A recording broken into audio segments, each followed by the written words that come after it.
정신 잘 집중 안 되는 시기 걸쳐 있으면. 그래서 이제 90년대 이후에 따뜻하고 아름다운 공동체를 만들어 나가자. 우리 사회가 아름다운 세상이 되려면 우리가 다 알고 있는 것들, 소외된 사람들과 함께하는 세상. 그리고 두 번째, 아무리 힘들어도 어려워도 잘 헤쳐나갈 수 있어야 돼.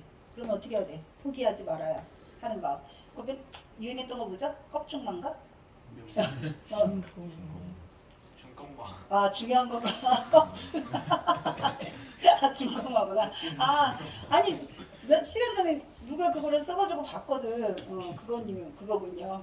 말 되니까 꺾이지 않는 게 중요한 마음이야. 중요한 건 꺾이지 않는 마음. 그러면 안 되죠.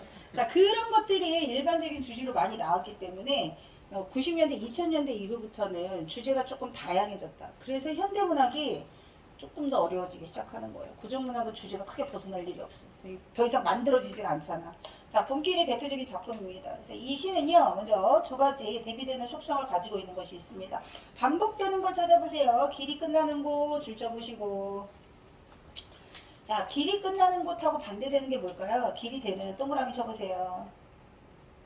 자, 그 다음 끝없이 걸어가는 동그라미 치시고. 내가 길이 끝나는 곳에 세모치라고 했니? 아니, 길이 끝나는 곳은 세모고요. 길이 되는 사람, 거기가 동그라미라 그랬는데. 반대되는 거. 얘들아, 선생님이 세모치라고 한 건 대부분 부정적인 속성이라고 그랬죠? 부정적인 속성과 긍정적인 속성을 찾는 힘이 있어야 돼. 길이 끝났어. 막혔어. 앞으로 못 나가. 부정적이겠죠. 그쵸? 자, 그래서 길이 끝나는 곳을 사람들이 살아가다 보면 절망적인 순간에 놓을 때가 있습니다. 그러면 절망의 반대는 뭐겠니? 희망이겠죠. 희망. 절망적인, 희망적인과 같게 있는 구절들을 찾을 겁니다. 그래서 길이 끝나는 곳에 길이 있다. 자, 근데 길이 끝났는데 길이 있다. 네모 쳐보세요. 길이 끝나는 곳에도 길이 있다.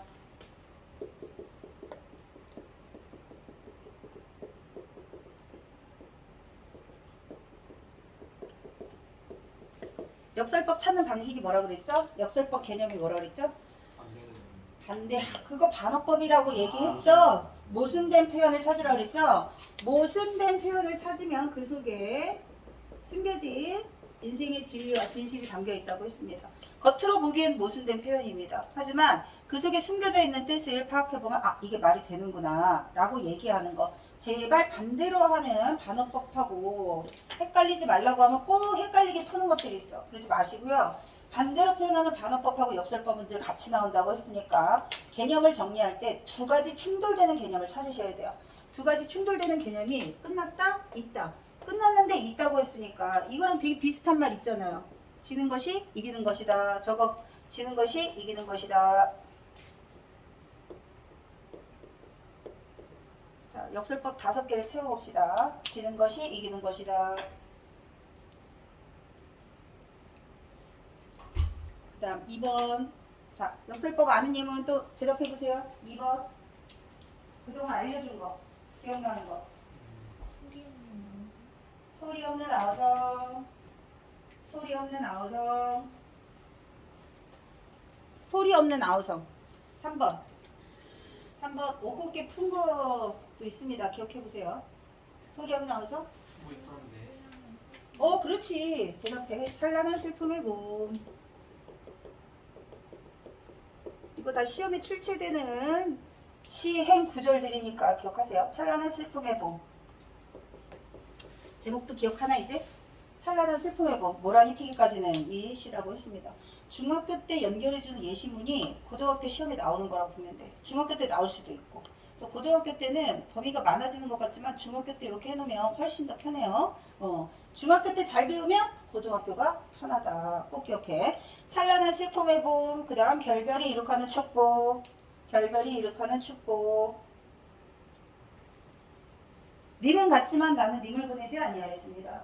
님은 같지만 나는 님을 보내지 아니하였습니다.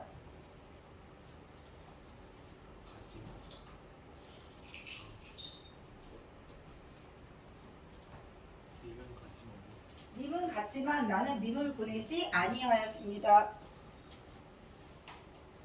됐어요? 하나만 더 해보자. 찬란한 슬픔의 봄? 찬란한 뭐? 영광의 상처? 근데 영광의 상처도 여기서 나온 거랑 비슷한 표현. 근데 영광의 상처는 시에는 안 나오고 시에는 아름다운 상처. 첫사랑이라는 시에 나오는 아름다운 상처. 그리고 이 시랑 가장 비슷한 뜻으로 해석할 수 있는 시가 있어요. 땅끝이라는 시가 있어. 연계될 수 있습니다. 땅끝이라는 시가 땅끝 마을은 땅의 끝이기 때문에 땅끝 마을이거든요. 근데 이거를 생각을 전환시키면 땅의 끝은 뭐의 시작이죠? 바다의 시작이에요. 발상의 전환이 있을 수 있어. 그래서 위태로움 속에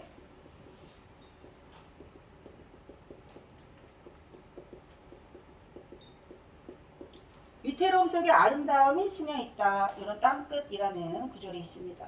자, 이 외에도 엄청 많지만 일단 예문을 30개 알 생각을 하지 말고요. 예문은 100개도 채울 수 있습니다. 작품이 너무 많기 때문에 4개, 5개 정도 기억하시고 아 이렇게 찾으면 되겠구나. 좀 말이 안 될 것 같은 이런 부분을 찾으면 되겠구나. 역설은 무조건 모순부터 찾으셔야 돼요. 그리고 중학교이기 때문에 고1 과정까지도 역설법의 개념 공식을 선지에서 물어볼 수 있어. 그러니까 개념도 같이 알아두시고 모순된 표현 속에 담겨져 있는 숨겨진 진실. 이게 역설법이고요. 조금 더 다른 형식으로 나오게 되면 역설법하고 뭐가 같이 연계돼서 나올 수 있다고요? 반어법이랑 서리법 세 가지가 같이 연계돼서 나올 수 있다고 했어. 반대로 표현하는 반어법. 반대로 표현하는 건 반어법. 그래서 반어법 예문 이번에 먼우일 반어법 시험 문제야. 그럼 니네 먼우일 배우면 역설법 예문이 또 반드시 들어가겠죠. 낙화 배우면 무조건 역설법 들어갑니다. 그래서 반어법 이전노라랑 김서울시에서 유명한 반어법도 뭐 알려줬어요? 이전노라랑 똑같은 반어법. 진달래꽃 반어법. 뭐지?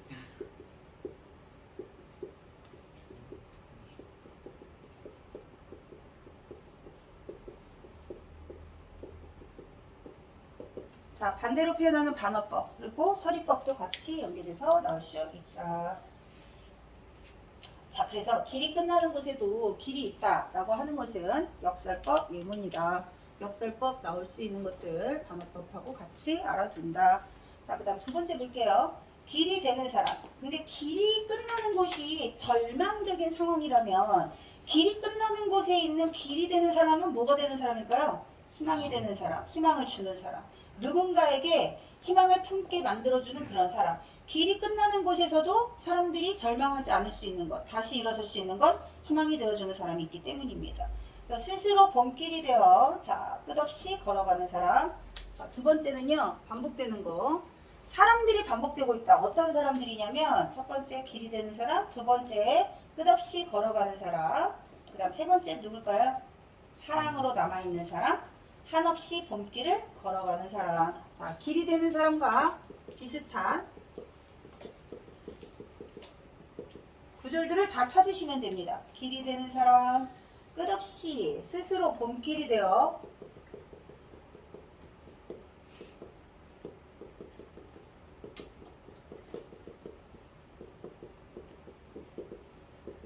끝없이 걸어가는 사람, 그 다음에 사랑으로 남아있는 사람,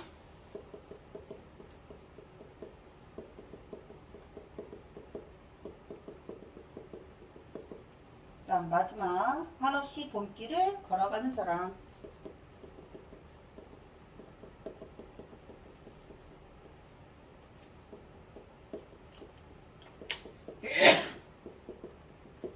자, 현대시 어렵다고 생각할 수 있는데 시를 감상할 때 반복되는 구절이 많이 나오는 시는 오히려 쉽습니다.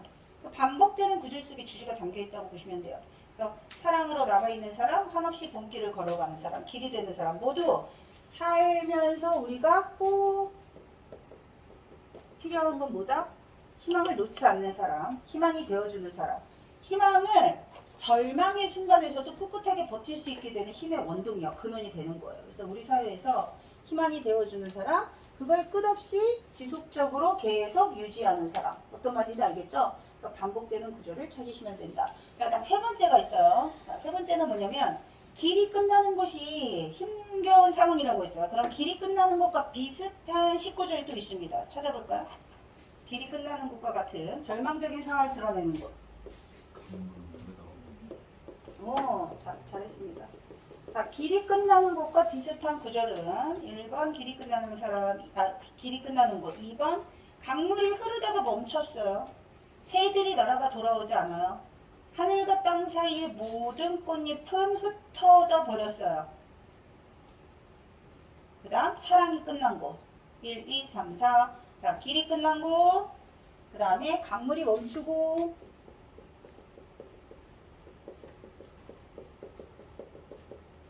강물이 멈추고. 그 다음에 새들은 돌아오지 않고.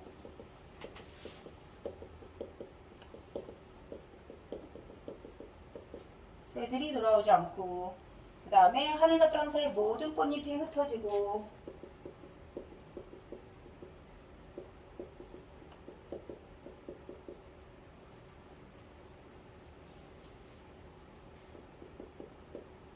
자, 근데 여기에서 잠깐 보시면 모두 흩어져도 하고 중간에 보라 하고 딱 바뀌었죠. 뭐뭐 하고 뭐뭐 하고 뭐뭐 해도 보라. 보라 동그라미 쳐보세요. 자, 계속 반복되다가 중간에 뭔가가 바뀌게 돼. 자, 보라 이러면 사람들이 시선이 집중되겠죠. 전환되는 역할을 합니다. 시선이 전환되는 역할을 하고 사랑이 끝난 곳에, 자, 사랑이 끝난 곳.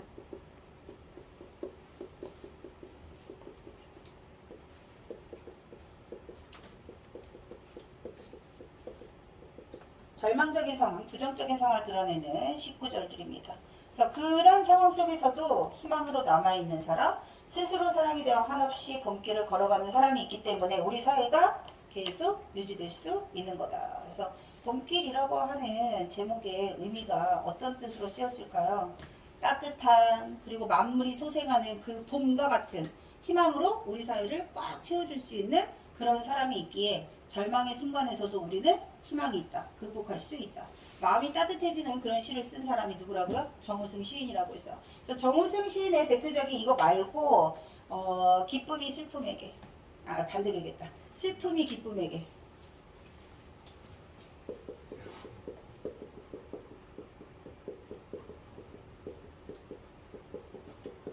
라는 또 유명한 시가 있어요. 그리고 슬픔이 기쁨에게 라는 시가 나오면 또 요거랑 되게 많이 연계되는 시가 또 있어요.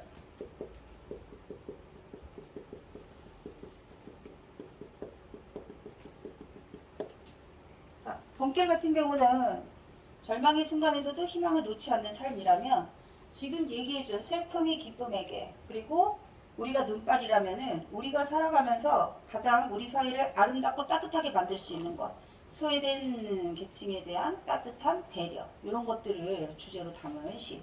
그래서 또 요거에서 조금 더 시상이 조금 확장되면 연탄 한 장이라는 시도 있어요. 우리가 문제 풀 때 배운 적이 있어. 연탄 같은 사람, 연탄 한 장, 밤새도록 누군가의 방구들을 따뜻하게 데워주고, 연탄은 어떻게 되죠?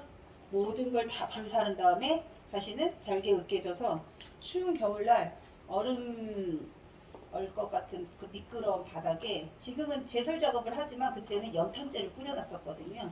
희생의 아이콘이라고 생각하시면 됩니다. 그래서 누군가에게 따뜻한 배려와 위로가 되는 그런 사람이 있는 사회가 됐으면 좋겠다. 작품과 계속 주제가 연결되기 때문에 이렇게 꼬리에 꼬리를 물면서 소재 기억하거나 19절 하나 기억하거나 이런 식으로 작품을 좀 많이 알고 있으면 나중에 도움이 된다. 자, 지문 내용 확인 문제 보세요. 가운데 OX. 자, 추상적 관념을 구체적 이미지로 형성하고 있다. 여기서 말하는 추상적 관념이 뭘까요? 절망, 희망 이런 것들이겠죠. 자, 구체적인 이미지로 어떻게 설명하고 있어? 길이 끝나는 곳은 절망스러운 사람, 상황. 길이 있는 건 희망이 있다는 거. 길은 눈에 보이는 구체적인 사물입니다. 근데 절망, 희망 이런 추상적인 개념을 길이라고 하는 것을 통해서 구체화했다. 자, 길이 끝나는 곳은 희망 아니고 뭐라고요? 절망. 자, 있다라는 시어를 사용하여 말하는 이의 믿음을 강조한다. 자, 있다는 무슨 형? 있다. 1, 2, 3, 4, 5. 5번이나 나왔어요. 있다가 무슨 형이라고 그랬죠? 있다 평서형이에요. 있구나 감탄형이에요. 있어라 명령형. 있자 청유형. 문법에서 배웠잖아요. 문법하고 다르게 가시면 딱 문법하고 이렇게 겹치는 코드들이 있어.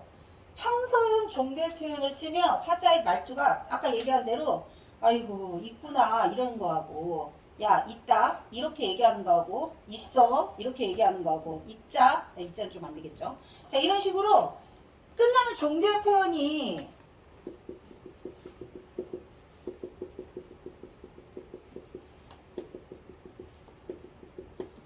종결 표현을 뭘 쓰느냐에 따라서 시의 분위기 그리고 화자의 태도를 드러내게 됩니다.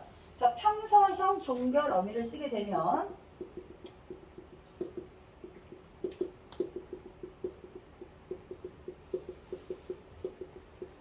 단정적 말투, 단정지어서 딱 잘라 말한다.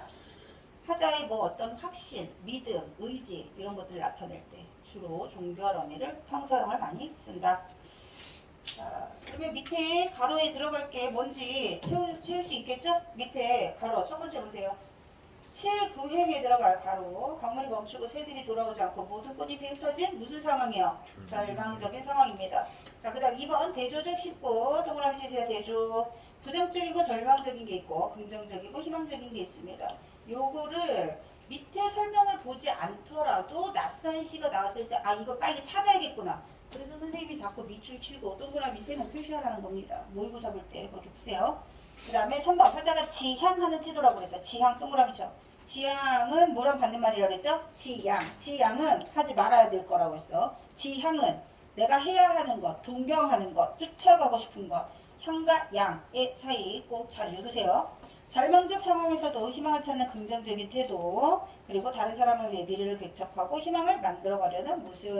자, 희망을 찾는 사람에게만 보입니다. 자, 25쪽 1번 이와 같은 글을 감상하는 태도로 적절한 것은 5번입니다. 함축적 동그라미 함축적, 상징적, 비유적. 자, 1번은 논설문이에요. 주장과 근거를 찾는 건 논설문. 그 다음 설명하고자 하는 대상 뭐예요? 설명문이겠죠? 설명문은요. 이해가 목적입니다. 정보 제공, 이해. 그 다음에 작가가 창조해낸 등장인물들 사이에 갈등을 파악하는 거. 자, 갈등 이야기는 소설이 가장 대표적이고요. 갈등의 문학이 소설 말고 또 뭐 있죠? 극문학도 있습니다. 극문학. 극문학의 갈래는 희곡, 시나리오. 희곡, 시나리오. 연극 대본, 희곡. 드라마, 영화 대본, 시나리오. 그 다음 말하는 이 경험을 통해 교훈을 전달한다. 경험 나오는 거 뭐라고 그랬죠? 수필. 수필. 그래서 문학의 갈래 이렇게 나눌 수 있습니다. 1번은 비문학이겠죠. 그 다음 2번 적절하지 않은 것은 1번입니다. 자, 희망을 잃지 않는 사람이 있다는 거죠. 자신이. 그러니까 말하는 이가 스스로 길이 끝나는 곳에 서 있다가 아니라 길이 끝나는 곳에도 희망을 잃지 않는 사람은 있다. 희망은 있다. 1번.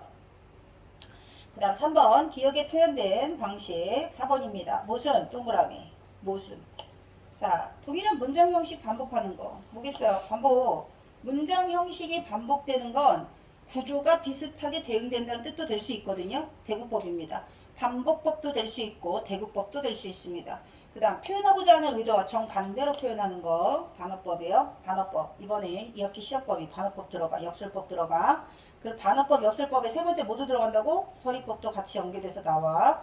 일반적인 언어 배열 순서를 바꾼다. 어순 도치, 도치법입니다. 도치법. 강한 인상을 남기기 위해서 일부러 도치하는 거야. 그래서 막 보통 먹었어? 밥? 이렇게도 얘기할 수 있잖아요. 그렇죠? 뭔가를 강조하고 싶을 때 순서를 바꿔서 표현하기도 합니다.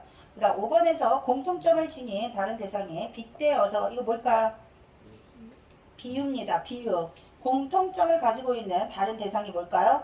보조관념. 원관념을 보조관념에 빗대어 표현할 때 비유고요. 그 둘 사이에서는 뭐가 필요하다고요? 공통점, 유사성이 필요합니다. 그 다음 4번 봄길. 그 다음 5번 아까 얘기했던 거 연탄재 함부로 차지 마라. 너는 누구에게 한 번이라도 뜨거운 사람이 없느냐? 라고 질문을 하고 있습니다. 누구한테? 독자들에게. 화자가 독자들에게 이런 질문을 던지는 이유는 뭘까요? 누군가에게 따뜻한 연탄재 같은 사람이 되어본 적이 있습니까? 라고 질문을 던지는 거야. 스스로에 대한 질문일 수도 있고 독자에 대한 질문일 수도 있어.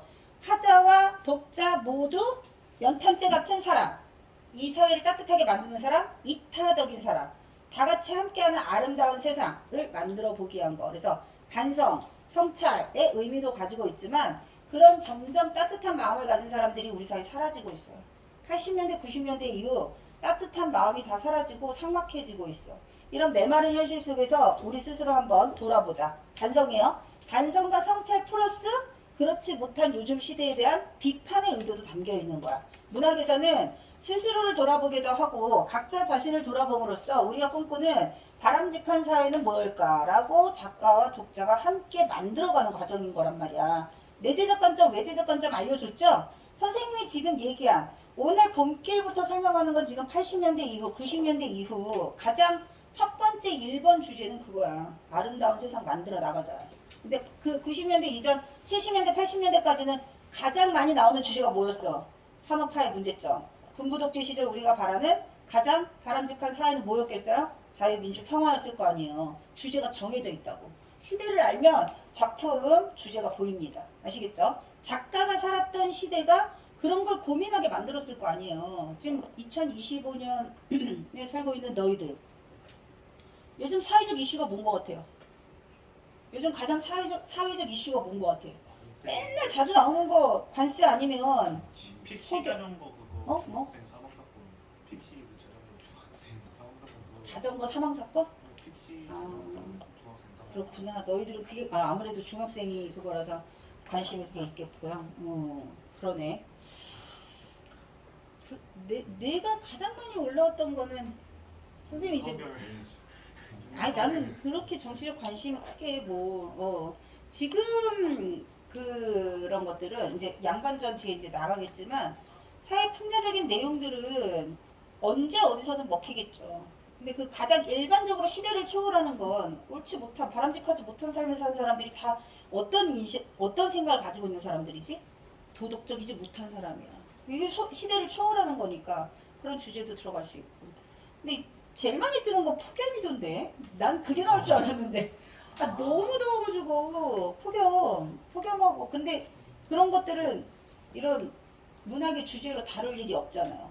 과학적 주제로 나오겠죠. 도대체 지구가 왜 계속 뜨거워질까? 그럼 이제 그게 국어 문제로 나오면 이렇게 계속 더워지는 현상에 관련된 비문학 독서 지문이 과학 지문이 나오는 겁니다. 과학 지문이 나오거나 아니면 이런 것들을 기술 지문으로 낼 수도 있는 겁니다. 평상시 이제 우리가 잘 관심 많이 가져야 되는 거. 폭염과 관련된 비문학 독서 지문이 수능에 나올 가능성이 매우 높아진다는 거지. 같이 해결해야 되는 문제잖아. 이제 선생님이 얘기하는 문학적인 주제는 시대를 보시면 됩니다. 시대. 자, 그 다음에 몇 번이죠? 그래서 5번이에요. 연계 작품 3개 같이 알려줬다. 봄길이랑 뭐 있다고? 슬픔이 기쁨에게 우리가 눈발이라면 연탄한 자. 다음번에 이제 요거랑 또 연계되는 시가 나오면 한 줄 요약도 이제 추가해 줍니다. 참고로 얘기하면 이 시들에서 말하고 있는 주제가 다 뭐라 그랬죠? 이타적인 사람이 되자. 이기적인 사람 말고 이타적인 사람이 되자. 따뜻한 세상을 만들기 위해서. 자, 그 다음에 이제 6번 문제. 학원 다니면서 이런 문제를 잘 기억하셔야 된다고요. 학원 다니는 이유.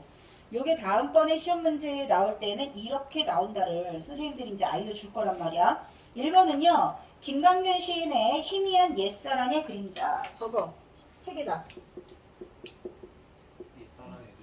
희미한 옛사랑의 그림자. 라고 내가 제목을 알려주니까 무슨 얘기인 것 같아요? 첫사랑 얘기 같죠? 아닌가? 전 넘친 얘기.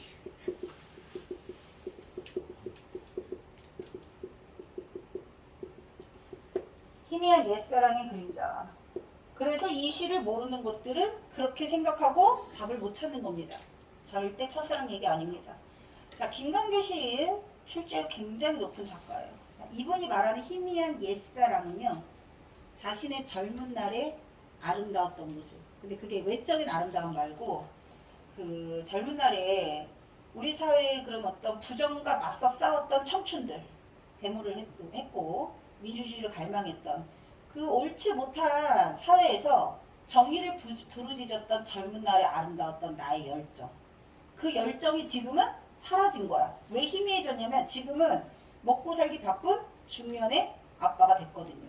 그래서 중년의 사회인으로 살아가는 넥타이 매고 매일같이 쳇바퀴 돌듯이 출근을 하는 내가 과거에 아름다웠던 나의 열정은 다 어디로 갔는가를 약간 반성하는 마음으로 쓴 시라고 보시면 돼요. 그럼 어떤 내용인지 알겠지. 그래서 이게 사랑 이야기라고 생각하면 안 되고 반성이라는 힌트가 있어요.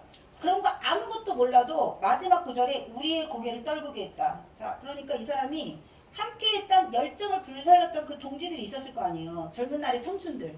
젊은 날의 그 아름다웠던 청춘들이 지금 현재 살아가고 있는 모습이 부끄럽게 느껴지는 거야. 그래서 고개를 떨구었다. 성찰, 반성, 요거만 딱 찾아도 돼. 시에서는 뭘 물어본다? 정서를 물어보기 때문에. 반성, 성찰. 그 다음 두 번째, 김광균입니다. 얘는 김광규고요. 두 번째는 김광균이에요. 그 탤런트 이름이 뭐지? 김광규였나? 맨날 가끔 남산에 가끔 나오는 탤런트 있잖아. 맞죠? 김광균. 아저씨요? 맞아 그 아저씨. 자, 그래서 김광균 시인의 추일서정이라는 제목이에요. 추일서정. 자, 추일이 뭘까요? 추일, 가을날. 가을날.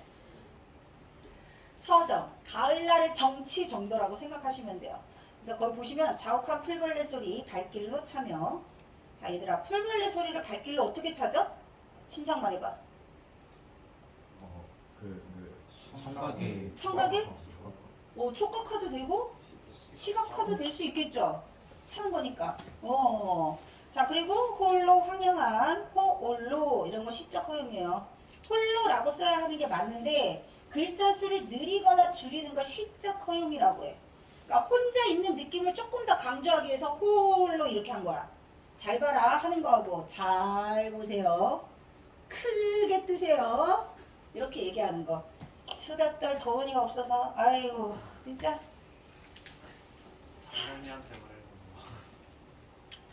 홀로 황량한 생각 버릴 것 없어서 허공에 띄우는 돌팔매 하나 기울어진 풍경에 장막 저쪽에 고독한 반원을 긋고 잠겨간다. 화자의 정서. 아무것도 몰라도 화자의 정서 관련된 시어가 하나 딱 있습니다. 뭐예요? 고독이에요. 고독. 그러니까 문제에서 지금 봄길이라고 하는 시의 화자의 태도와 유사한 걸 고르라고 했으니까 선생님들이 화자의 정서를 짐작할 수 있는 구절을 따오세요. 아무거나 내지 않습니다. 절대로. 그 힌트 하나만 찾으면 돼. 그래서 고독감, 가을날에 느끼는 고독감. 가을은 쓸쓸한 계절이야. 가을 신난다 이게 아니야. 봄이 좀 신난다죠. 봄이 주는 느낌. 겨울 어때요? 더워요. 미쳤나 저기. 겨울이요? 장난감? 겨울 겨울. 나 진짜 봄하니까 뭐 여름이 생각나요.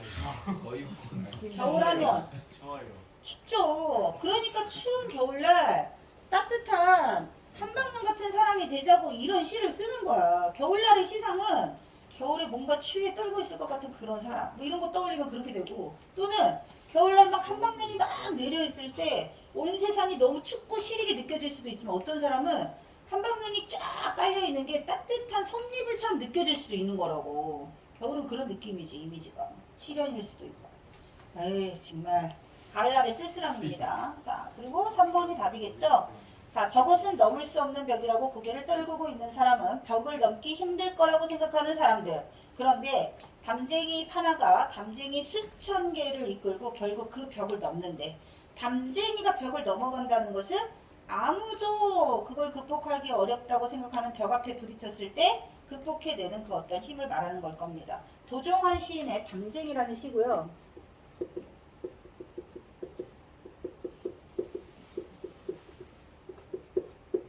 담쟁이 잎 하나가 수천을 이끌고 간다고 그랬으니까 앞에 나선 담쟁이 잎하고 뒤에 따라가는 수천의 담쟁이 잎은 좀 달라요. 앞에 끌고 나가는 사람을 뭐라고 하지? 앞에 막 무리를 막 이렇게 데리고 가는 사람을 선고자, 선각자 또는 지도자. 그러니까 앞에 나서는 사람이 있으면 그 사람을 따라서 막 가는 사람, 민중들이 되는 겁니다. 그래서 민중을 끌고 앞장서 나가는 선고자적 자세. 앞장서 나가는 사람을 문학에서 뭐라고 하냐? 선고자라고 합니다. 선고자. 개척해 나간다는 뜻이야.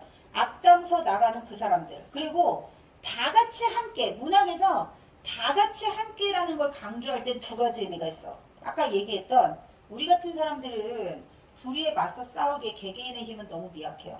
개개인의 힘은 너무 미약하지만 다 같이 합치면 커져. 그러니까 다 같이 함께 해야 하는 세상에서 불의에 맞서 싸우는 건 정의, 자유, 평화 이런 걸 원했던 시절, 민중의 힘을 보여줘야 했던 시절. 그리고 지금처럼 민중의 힘이 꼭 그런 거에만 있는 게 아니야. 따뜻한 아름다운 공동체를 만들어 나가자. 이럴 때도 민중의 힘이 필요한 거야.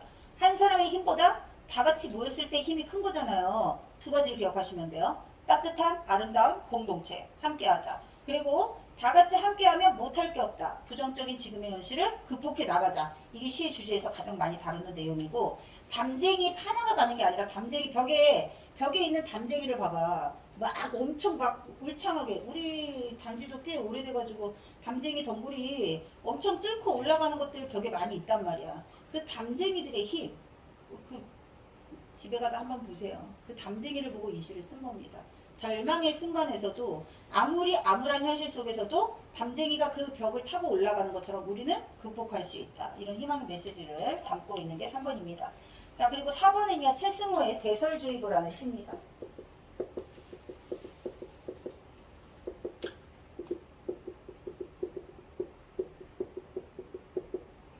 제목이 대설주의보야. 그러면 눈이 엄청 많이 내렸다는 건데, 자, 4번에서는 되게 시대적인 분위기를 나타낼 것 같은 시어가 두 개 있어요.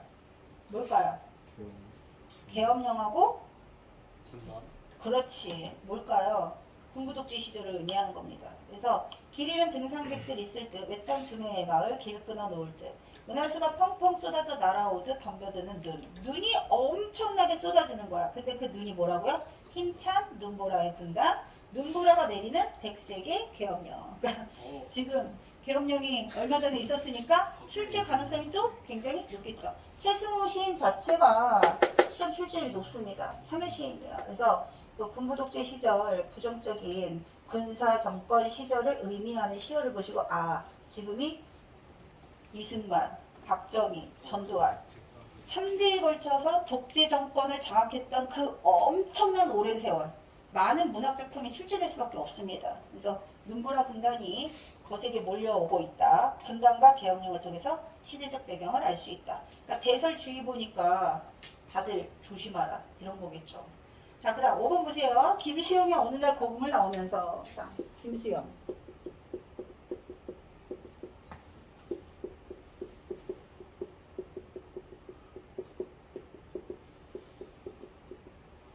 자, 어느 날 고금을 나오면서 생각했다.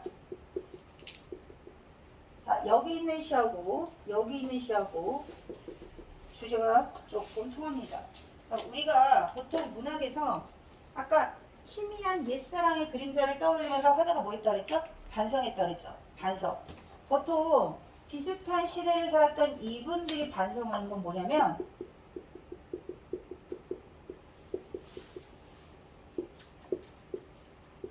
문학에서 중요한 출제 요소입니다. 소시민적 근성. 아까 우리 사회가 조금 아름다운 세상이 되려면 이타적인 사람이 돼야 된다 그랬지. 근데 사람이 이타적이지 않고 이기적이 될 때가 언제일까요? 보통 이기적이 될 때 원이 있을 때. 욕망, 본능, 두려움. 그 목숨의 위협을 당하는데 내가 우선 살고 보자고 이런 거 있잖아. 노찬성과 에반이라는 김혜란 작가의 작품이, 그러니까 김혜란 소설가가 요즘 가장 시험에서 핫한 소설, 현대 소설 작가 중에 한 명이거든요. 강아지를 휴게소에 버려진 유기견 강아지를 데려온 거야. 곧 있으면 죽어. 암에 걸려서 죽을지도 모를 것 같은 강아지가 어린 초등학교 아이가 할머니와 외롭게 살아가고 있고 부모도 없어요. 가난하고 외로운 처지에 할머니도 생계를 유지하느라 바빠. 근데 그 이제 곧 얼마 안 있으면 죽을 것 같은 그 늙은 걔가 에반이요. 그래서 그 에반을 데리고 와서 잘 서로 의지하면서 살아. 근데 얘가 너무 이제 죽을 날 앞두고 있으니까, 암에 걸렸으니까 얼마나 강아지가 힘들겠어. 그래서 강아지를 생각해서 안락사를 시켜야겠다. 안락사 비용이 10만 원이 드는 거예요. 초등학교 아이에게 10만 원 큰 돈이죠. 근데 휴게소에서 국수장사하는 할머니는 너 데리고 손자 키우기도 힘든데 무슨 개새끼를 데리고 오냐, 내다 버려라, 막 이러시는 분이야. 옛날 분이니까. 그래서 어쨌든 껌도 팔고 뭐도 해가지고 10만 원을 얘를 마련을 한 거야.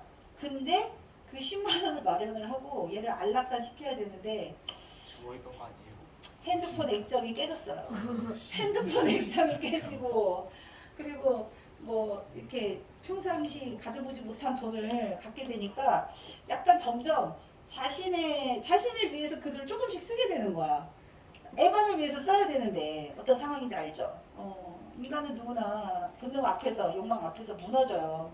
그래서 결국은 안락사 못 시키고 그 안락사 시키려고 마련했던 돈을 쓰면서 자기 합리화를 시키는 거야. 우리 그런 거 배웠잖아. 하늘을 말 것만.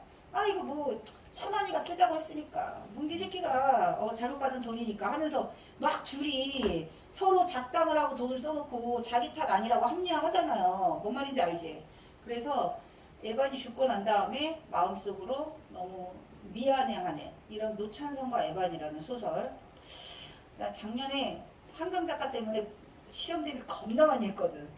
김혜란 작가는요 매년 김혜란 작가가 니네가 고등학교 입학 딱 하는 순간 무조건 시험에 출제되는 작가입니다. 그래서 그걸 보면서 아 누구나 공감할 수 있는 얘기인데 이거를 이렇게 섬세하게 잘 쓰는 작가로 많은 평단에서 호평도 받았기도 했지만 학교에서 엄청 많이 출제되고 수능에 모의고사에 핫한 작가입니다. 그래서 모의고사에 출제되는 순간 교과서 개정되면서 많은 교과서에 또 실리기 시작했어요. 수특에도 나오고.